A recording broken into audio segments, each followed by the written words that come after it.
अस्सलाम वालेकुम मेरी प्यारी प्यारी बहनों, कैसे हैं सब। उम्मीद करती हूँ सब ठीक ठाक होंगे और बहुत खुश होंगी। तो आज की इस वीडियो में मैं आप लोगों के लिए 1 साल के बेबी बॉयज़ का कुर्ते की कटिंग और स्टिचिंग की वीडियो लेकर आई हूँ। तो यहाँ पे कुर्ते की लंबाई जो है मैं 17 इंचज़ ले रही हूँ और चौड़ाई जो है मैं 7 इंचज़ ले रही हूँ। कपड़े को मैंने डबल पीस लेके फ़ोल्ड कर लिया है। इस तरह से फ़ोल्ड कर लेंगे और कंधे की चौड़ाई जो है मैं 4 इंचज़ ले रही हूँ। तो 4 इंचज़ पे मैं निशान लगा लूँगी और लंबाई जो है कंधे की आर्म होल की हमारी 5 इंचज़ ले रही हूँ।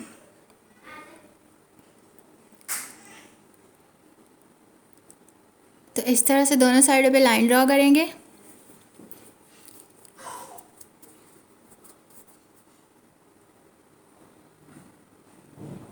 अभी मैं यहाँ से आर्म होल को गोल कर दूँगी।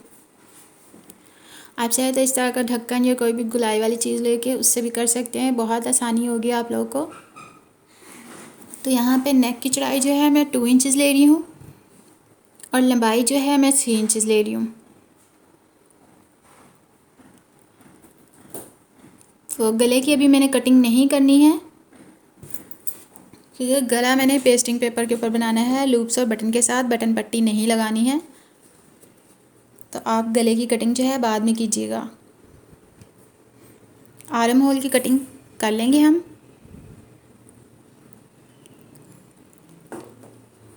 तो ये देखिए आर्म होल की कटिंग कर ली है हमने। अब मैं यहाँ पे स्लीव्स लूँगी।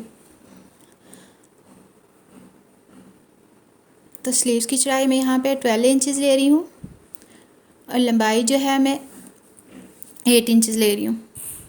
इस तरह से फ़ोल्ड कर लेंगे। तो पिछली वीडियो में किसी ने, मेरी सिस्टर ने पूछा था कि आपने स्लीव्स की गुलाई हमें नहीं बताई कि किस तरह से करें। तो इस तरह से आपने लंबाई के निशान रख के इंचेस टेप को इस तरह से घुमाते हुए निशान लगा लेने हैं और फिर बहुत आसानी से आप गोल कटिंग कर सकती हैं। बहुत आसानी होगी आप लोगों को। ये बहुत आसान तरीका बताया मैंने आप लोगों को। तो ये देखें स्लीव्स हमारी कटिंग हो चुकी है। ये मैंने गले के नीचे लगाने के लिए कपड़ा लिया है। यहाँ पे मैं पेस्टिंग पेपर ले रही हूँ। इसकी चौड़ाई मैंने 2 इंचज़ ली है और लंबाई मैंने 3 इंचज़ ली है। तो इस तरह से मैं निशान लगाऊंगी। आप लोगों को चौक का निशान दिखाई नहीं दे रहा है। तो इसी तरह से हमने गोल कर लेना जैसे हमने आर्म होल को किया था। अब हम इसकी कटिंग करेंगे। तो ये हमने 1-1 इंच पे निशान लगाते जाना है और बाहर से भी इसी तरह गोल कटिंग करके, हमने पूरा नहीं कटिंग करना, हमने नीचे की तरफ लेके जाना है क्योंकि हमने बटन पट्टी नहीं बनानी लेकिन लूप्स और बटन वाला गला बनाना है। तो ये दरमियान में से मैं अभी कटिंग नहीं करूँगी। ये मैं कपड़े के ऊपर स्टिच करने के बाद दरमियान में से कटिंग करूँगी। पैर की सिलाई लगानी है हमने दरमियान वाले गैप के साइडों पे। दरमियान में जो हमने निशान लगाया इसके साइडों पे हमने हाफ पैर की सिलाई लगा लें या पैर की लगा लें, यह आप लोगों की मर्ज़ी से। ये गोल पीसेस मैंने लिए हैं। आप लोगों ने चौड़ाई में 4 इंचज़ लेना है और इस तरह को कोई भी गुलाई वाली चीज़ रख के इस तरह आप लोगों के पेस्टिंग पेपर के गोल पीस काट लेने हैं जिसकी हमने डिज़ाइनिंग करनी है।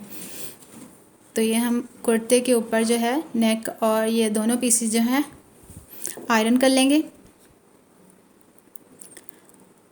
इस तरह से नेक लाइन जो है हमने दरमियान में रखनी है और ये गोल पीसेस जो हमने लिए थे इसके ऊपर मैंने पत्तियां बनाई हुई हैं। आप चाहे तो गुलाई वाली पत्तियां बना लें या फिर दूसरी बना लें। इस तरह से एंकर का धागा लें या दूसरा धागा लें, या आप लोगों की मर्ज़ी है।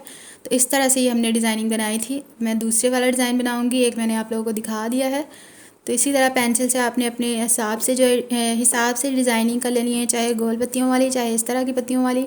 और फिर उल्टी साइड पे जो है हमने इसी तरह पेस्टिंग पेपर के ऊपर देखते हुए सिलाइयाँ लगानी है। जो डिज़ाइन हमने ड्रॉ किया है पेस्टिंग पेपर के ऊपर आपने याद रखना है। धागा जो है आपने फिरकी में भरना है दूसरे वाला, ऊपर जो है हमने दूसरा ही इस्तेमाल करना है। जो हमने एंकर का डिज़ाइनिंग के लिए धागा लिया था वो हमने फिरकी में भरना है ताकि हमारी डिज़ाइनिंग जो है उस धागे से नज़र आए नीचे वाली साइड पे। तो ये देखिए दोनों डिज़ाइन हमारे रेडी हो चुके हैं। मैंने गले के लिए जो कपड़ा लिया था वो मैं इस तरह से नीचे रखूँगी और दरमियान में सिलाई लगा लूँगी। आप पिंस का भी इस्तेमाल कर सकती हैं। और इस तरह से जिस तरह से गुलाई है हमारी नेक की, इसी तरह मैं गुलाई में स्टिच करती जाऊँगी। और लंबाई में जैसे कि मैंने आप लोगों को कहा था कि पैर पैर की सिलाई लगानी है, तो मैंने पैर पैर की सिलाई लगाते हुए बिल्कुल गोल कर लेना है गले को। ये देखिए, अब हमने दरमियान में से इसकी कटिंग करनी है और इसको कपड़े को अंदर की तरफ फोल्ड कर देना है। इस्त्री की मदद से हमने इसे अच्छे से बिठा के ऊपर जो है सिलाई लगा लेनी है। तो ये देखें, अब मैंने इस साइड पे जो है डोरी के लूप्स बना के लगा लें, या फिर आप कपड़े के भी बना सकती हैं। मैं वाइट कलर के ले रही हूँ, आप सेम भी ले सकती हैं, या जिस तरह की धागे की आपने एम्ब्रॉयडरी की है वो भी ले सकती हैं। तो इस तरह से एक साइड पे मैं सारे लूप्स अटैच करती जाऊँगी और स्टिच करती जाऊँगी। सिलाई जो है आपने छोटी रखनी है अगर आप डोरी ले रही हैं। इस तरह से हमारी डिज़ाइनिंग आएगी। हम बटन लगाएंगे एक साइड पे, तो ये नीचे रख के मैंने एक साइड पे कपड़ा लगाया है। 2 इंच का कपड़ा लिया था मैंने, फोल्ड करके 1.5 इंच का रह गया है, तो ये मैंने नीचे स्टिच कर दिया। अब इस तरह से एक साइड पे बटन लगेंगे। तो ये मैं दोनों साइडें कमीज़ की लेके कंधे स्टिच कर रही हूँ। गले को हमने तरपाई कर लेनी है और यहाँ पे मैं स्लीव अटैच कर रही हूँ। अपने दरमियान वाले निशान से रख के एंड तक जाना है और देखना है स्लीव हमारी बराबर आ रही है, और फिर जो है हमने शुरू से सिलाई लगाती जाना है इस तरह से। तो दोनों स्लीव्स हमने इस तरह से अटैच कर देने हैं।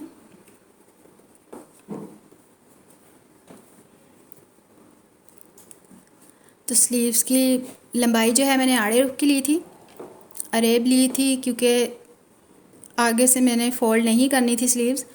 अगर आप लोग वैसे ले रही हैं तो आप स्लीव्स की थोड़ी लेंथ भी लंबी रखिएगा। अगर ऐसे ही ले रही हैं कुर्ते, इसकी जो रेब वाला कपड़ा लेकर ही इसकी कटिंग की जाती है। वैसे तो कुर्ते की स्लीव्स के आगे सिलाई नहीं लगती। तो ये मैंने पीछे भी सेम इसी तरह से कपड़ा रख के सिलाई लगा के तो गोल करके कटिंग करके इस तरह से तरपाई कर लिया है। कुर्ता हमारा रेडी हो गया है। मिलते हैं नेक्स्ट वीडियो में, तब तक के लिए अल्लाह हाफिज़।